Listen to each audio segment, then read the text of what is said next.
Kontrola konštatovala, že riaditeľ Košickej strednej školy viacnásobne porušil zákon. Kraj sa ho stále zastáva. Žurnál Rádia Regina. Riaditeľ obchodnej akadémie na Polárnej ulici v Košiciach niekoľkonásobne porušil zákon o hospodárení s verejnými zdrojmi a tiež zákon o verejnom obstarávaní. Konštatovala to kontrola hlavného kontrolóra Košického samosprávneho kraja.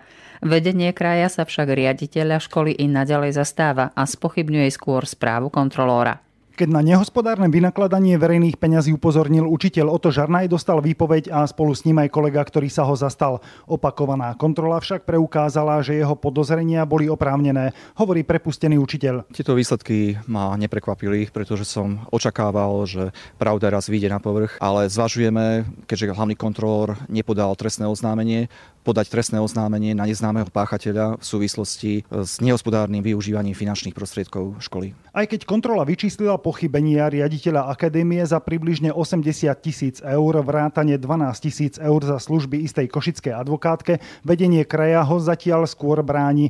Hovorkyňa samosprávneho kraja Zuzana Bobriková. Je to názor kontrolóra, voči ktorému štatutár školy podal rozsiahle námietky, kde vyvracia tieto jeho tvrdenia. Riaditeľ dotknutej školy Peter Ivan. Naše námietky ako školy k tejto správe finančnej kontroly sú zverejnené na webovej stránke školy a sú verejne prístupné, takže každý sa môže oboznámiť s charakterom námietok a s ich úplným znením. S čím sa však verejnosť zoznámiť na teraz nemôže, sú námietky kontrolóra voči námietkam školy.